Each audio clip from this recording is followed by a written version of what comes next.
Good afternoon, everyone. How is everyone doing today? My name is Ifama Odunlami. I'm an immigration attorney from the Odunlami law firm in New Jersey. We fight for fellow immigrants to help them so that they can get legal status. And please feel free to subscribe to my channel, YouTube, Instagram, Facebook, TikTok. And also, guys, I have some really great ebooks on immigration. So if you want to get that, sign on to my webpage, www.odolamilaw.com, and you have access to this ebooks. So, guys, we had a phenomenal success yesterday, and that's what I want to talk about today. That's going to be the start of this Facebook Live. So if you come on, please let me know that you're here. Give me a wave. Tell me where you're joining in from. So in the interest of keeping some privacy for this client, I'm not going to go into everything, but I just want to talk about the power of the declaration, right? This is with regards to VAWA cases. So yesterday, actually, let me back up. So I had this client.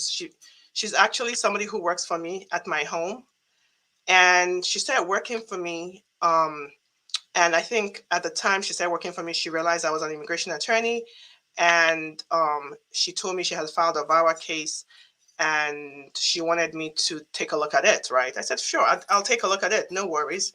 So we did a FOIA trying to get the records, and for some reason, and I can't explain why, USCIS just refused to give us those documents. So we didn't have the records for me to review. So I told her, well, you know what? If there's any problem, anything comes up, let me know, and I will help you. I will direct you to somebody who can assist you because you work for me, so I can take your case. Typically, it's just like doctors. Lawyers don't like to take cases of family members and close friends because it's just not I don't know. I guess it's something that we don't like to do. So that's what I told her. So she got something called a request for evidence. Let me say hello to the people who've joined so far. Hi, Food Factory and Extreme Guys, and hi, guys from Instagram. So back to my story. She got a request for evidence, which means that the initial submission that she had, which she told me that a notario, that somebody who's not a lawyer, had done for her was not sufficient. So USCIS is like, your VAWA application is not sufficient, so we're going to require more evidence. So basically, the way an RFE works is they'll give you some time to respond to it, to give them the evidence that they need. Otherwise, they're going to deny your case, right? So let me back up for those that don't know what VAWA is. VAWA is Violence Against Women's Act. It applies to men, it applies to women, it applies to children. Basically, if you're married to a US citizen or green card holder, or you're the parent of a US citizen who's over 21, or you're the child of a US citizen or green card holder and you've suffered abuse in that relationship, right? You can get a green card without requiring them to file for you. This is a really great thing because if you're being abused by the person who's supposed to be your sponsor, imagine the kind of power it gives them. And that's the reason there's this exception from, with VAWA, which allows people who are being abused to self-petition without requiring or needing their abusive family members. So going back to my story, so this lady who works for me at my home got this request for evidence.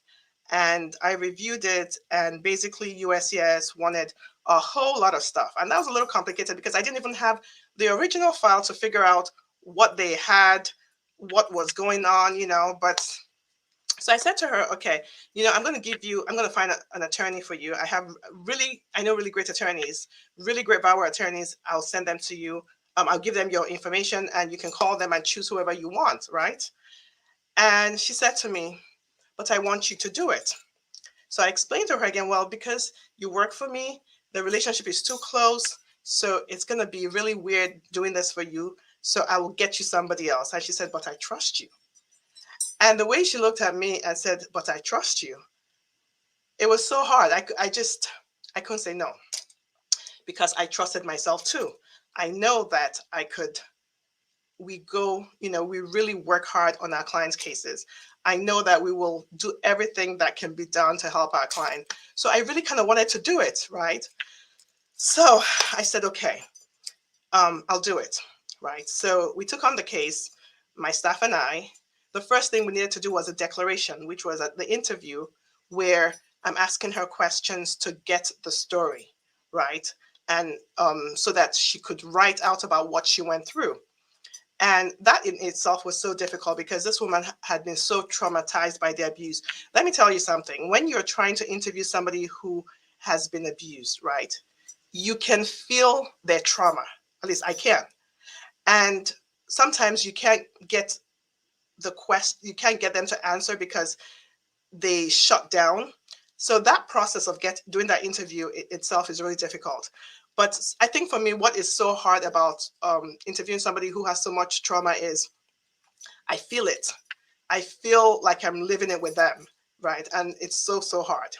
So anyways, it took about, I think it took about 3 hours, because a lot of things she couldn't talk about, a lot of things she shut down on, but we finally got the information and we sat down with her and were able to get her story together, right? The declaration was a powerful declaration. I mean, I read that declaration and I cried because I did not want to think that somebody was going through so much, right? And guess what? We had nothing else. She didn't even have proof that her spouse was a US citizen. She didn't have proof, anything, nothing. She had some pictures, which was fantastic, right? But she had nobody, she didn't confide in anybody about what she was going through because she was ashamed. I think maybe one person, maybe two, one person she wasn't speaking to anymore, and another person. So we didn't have a lot of stuff. And so the reason I'm telling you this story is that regardless of the fact that we didn't have a police report, we didn't have affidavits that were really meaningful, we didn't have a lot, but we had a declaration. We were able to show what she suffered with the declaration and able to tie it to a couple of things that she had already. And yesterday, her VAWA was approved. And she was in my house and she was crying and crying and crying. I had just gone to, I had an interview at SJIS. I had come back. I went home because I went to go vote. And so I stopped by my house and she was crying. My mom was crying. I was crying because I was so happy. And so the story I want to tell you guys is this. If you are in an abusive relationship, stop thinking that you need a ton of evidence. And let me tell you another thing that was great with our submission. We wrote a killer brief. We cited case law reminding USCIS that the standard for VAWA cases is any credible evidence. And that the purpose behind this is not to make it more difficult for VAWA people who have suffered abuse. So we had case law that puts USCIS on notice as to the fact that this evidence is credible and you have to accept it. And they did, and we're grateful. So she has her VAWA approval. And for the first time, she said that she's looking forward to getting her green card when it finally comes, because she still has to do the I-485 stage. And then she's going to go home to see her children. She has grandchildren that she hasn't seen. And, that's just so amazing. And I'm just so grateful that that we're able to help our fellow immigrants to get this relief. So let's talk about VAWA, guys. Hi, let me say hello to people on the screen. Hi, Lily Gabriels. Hi, Sasha. Hi, Drea. Hi, everyone. So yesterday, I was so excited. I came back. I told my team members who worked so hard on this, this packaging, putting it together. And it was amazing. So let's talk about VAWA, guys. I cannot tell you how many people come into my office. They qualify for VAWA. but they're afraid to file because they've been through so much trauma. They're afraid of their abuser. They're afraid of what the family members would say. And I have to explain to them. Number one, with VAWA, VAWA is confidential. Nobody's going to know unless you tell them, right? VAWA, I know Lily Gabriel says, thank you so much for all you've done. I sent my friend to you and she's so grateful. Excuse me. Hi, Lily Gabriel. Thank you for sending your friend. And I am looking forward to assisting them. I really love what I do. I tell you, it's so emotional sometimes, right? When I do these declarations with my clients, sometimes I cry because what they've been through is so much, right? But I'm grateful that I have the legal knowledge to give them hope, to get them to where they want to be. Okay. So back to VAWA. You have to take the first step. I know it's scary, right? But you have to take the first step. And what is that first step? Talk to a lawyer who specializes in VAWA to see what your case is about. I mean, there are people out there, I've heard that there are lawyers out there telling people that you need a police report to be able to file VAWA. That is not true. If you listen to all my Facebook lives, I'm telling you, I have won so many VAWA cases without a police report. And you know another thing about this case that we just won, we didn't even have a psychological evaluation. We didn't have it. She couldn't afford it. So we won this case without a police report, without a psychological evaluation, without proper affidavits. We didn't even have proof that he was a US citizen. Can you imagine that? We just had one thing, his social security number. And we told SJIS, this is the law. You can check it yourself. Go check it yourself. And they did. Right? So, guys, if you know somebody who's in a bad relationship, share this video with them, okay? VAWA is life-saving. VAWA is life-saving. You're able to self-petition, which means you trust yourself, you can do this, and you get it, right? So Gabby says, at first I was scared to file because I was still married, and now I know it's a misconception. Yes, Gabby, you can file VAWA even if you're married. You can file VAWA even if you're divorced, but you have to file within 2 years of the divorce, okay? You can file VAWA separated from your spouse. So that's why it's so important to know the truth, because honestly, the truth empowers you like nothing else. And I'm so grateful. You don't even know what it feels like to have a job that you love, have a job that at the end of the day, you're dancing on your table and high-fiving your clients, and it's just amazing. It's amazing. I want everyone to be an immigration lawyer. So Karen Messer says, when you get your work permit, does it mean your VAWA has been approved? Unfortunately, Karen, no, it does not mean your VAWA has been approved. Well, it depends. There are 2 work permits. Actually, let me back up. There are 2 work permits involved in a VAWA application. So if you file your VAWA with an adjustment of status petition, right, which is the I-485, the package, I-765, which is a work permit, I-131, which is a travel permit, right, and the I-864W, which is the affidavit, the waiver, support waiver. What you get, if you file those together, what you get within that, say, like 6 months of that filing is a work permit with C9, right? That, if you get that, that does not mean, that really has no bearing to your VAWA case, because VAWA is working separately from the adjustment of status petition, right? However, if at the conclusion of your VAWA case, you get the C31 work permit, which sometimes comes first before the VAWA approval, that C31 is a work permit that comes with the VAWA application. So that means you've been approved. I hope this makes sense, right? All right. So let me go to Facebook and get this question. Somebody says, hi, oh, is this YouTube? Hi, I just got my prima facie for VAWA petition. What is next? And how long to get my parole and work permit? So Yadira, thank you for that question. That's a great question. So let me answer that. So you get your prima facie, which really is I guess, the step after the biometrics. You file the VAWA application, you do your biometrics typically, and then you get a prima facie. Well, the prima facie pretty much says, even though USCIS has not taken the time right now to go through your application to make a decision, they've looked at what you've submitted so far and you've met the bare minimum requirements. And so that's what a prima facie is. And the prima facie, depending on what state you live in, can give you some benefits such as food stamps. Maybe for if you're students, you can actually get loans to go to school. In some states, it allows you to get a driver's license. So it's all state dependent. So now your next question is, how long to get your travel, parole, and work permit? So your travel, parole, and work permit, you can only get that if you file the adjustment of status along with your VAWA.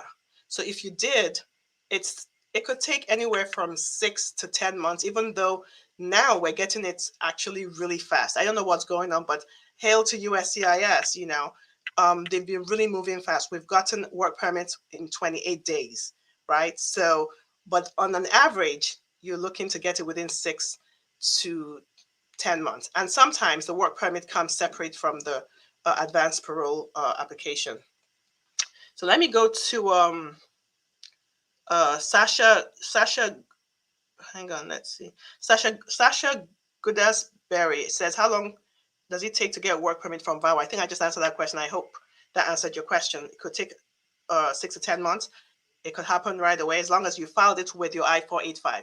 Now, if you didn't file for work permit, if you didn't file with your VAWA with an I-485, then you're gonna have to wait until the VAWA is approved to get a work permit, which is the one you get through the VAWA application.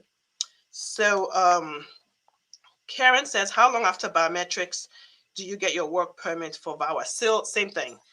Really, it's an average 6 to 10 months, but we're getting a lot of it much, much earlier, which is really great news for my clients. So let me go to what Food Factory says. Food Factory says, I have filed my VAWA and got my prima facie over a year ago. My question is, if abuse continues to happen, can you send the new evidence to USCIS? This is an excellent question, Food Factory. Yes, yes, yes. We have done this.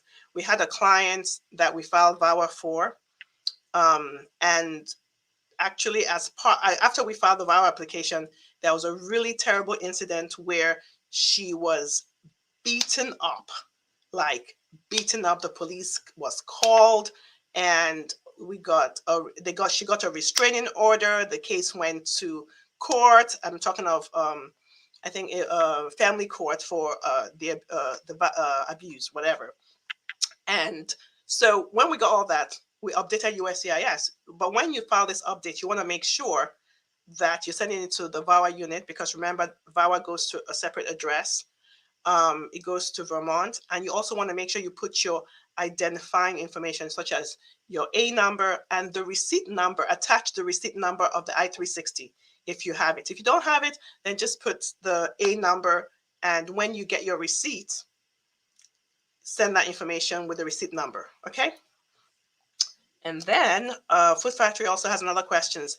And do you know what states one can get driver's license with prima facie? Off the top of my head, I do not know, but my paralegal would know. She typically has all this information. But I know in New Jersey, you can get a driver's license without even a prima facie, because we have the law that was passed, I think was either earlier this year, that allows people who are undocumented to get a work permit. Sorry, a driver's license. Scratch that. A driver's license. Same with New York and some other states. So I think you can just call your motor vehicles DMV and find out whether you can do that. Okay. So I have another question from Chef. Chef says, "Hi, attorney. Please, can you tell me what kind of evidence to someone can submit for marital union? Is life insurance, bank account, electricity, and tax return of 4 years enough? Thanks and God bless." Hi, Chef. This is a great question. I'd love to answer this question because I get this question a lot. So, Chef, there are two types, actually maybe not more than two types of evidence, but there's proof of financial commingling, which is what you have here, the bank account, tax returns. Then there's a proof of residing together, which is, electricity bills, utility bills, and the life insurance, which shows that the person is your beneficiary. But honestly, I'm going to tell you that's not enough, because anybody can get life insurance, even if it's not a real marriage, even if it's what USCIS considers a sham marriage, right? Anybody can go and get a bank account, right, together. Anybody can add anybody to their utility bills, and people can file taxes together, even in a fraudulent marriage. So USCIS typically, even though they need this, and if you don't have this, this will be problematic, right? However, they need more. They need to see evidence that your life is intermingled. They want to see a slice of your life. They want to see you with family and friends, showing that you hold yourself out in the public to be a married couple, that people know you as a married couple. They want to see, hang on, sorry, that's, they want to see, sorry, that's my phone ringing. They want to see proof that you guys are living life together. If you have children together, that's amazing. If you have stepchildren, they want to see that maybe you're I guess you're uh, listed as an emergency contact with a pediatrician. I don't know why this happened on Instagram, with a pediatrician, or with the school. So they want a slice of your life. They want to see that you're living your life together. They want to see both of you doing things together. Maybe you went on vacation together, or you went to barbecue together, or you went to watch a show with friends and family. They want to see the evidence that shows them that you're living your life together. So if you have a whole bunch of stuff and you have things that are contradictory, such as on social media, you're holding yourself out to be single, so you have all this good evidence, but on social media, they're seeing you doing stuff that does not that doesn't really tie up with what you've shown them. I'm sorry, Instagram is really going crazy. So if you have stuff like that, they could discount the evidence you've already provided. So that's why it's important the evidence is a totality, right? You want to show not just financial commingling, but you want to show a slice from your life together, that kind of stuff. I've done a lot of videos on the kind of evidence you need to show that your relationship is real. Exactly. And you say including pictures, and make sure those pictures are not just pictures of both of you, not just selfies. That's not helpful. And another thing is, if you have a bank account, you want to make sure that that bank account shows that both of you are using that account. So it's not going to be a bank account that has no activity or very little money in it. They want to see that the bank account is being used by both of you to pay bills, that your pay, is deposited into it. They want to see that both of you are living your life together. So guys, I have something at 3:30, so I got to go, but I wanted to talk about this success story because I wanted to give somebody out there hope that you don't need all this documents to show that to get a VAWA approved. You could get your VAWA approved on the strength of your declaration, if it's strong, and on evidence that just shows that it's credible. There's really, VAWA is not the mandate under the law, is any credible evidence. So guys, it was really nice being with you guys today, but I got a 3:30 appointment, which I'm running late for. So we'll be with you again. Okay, take care. Bye.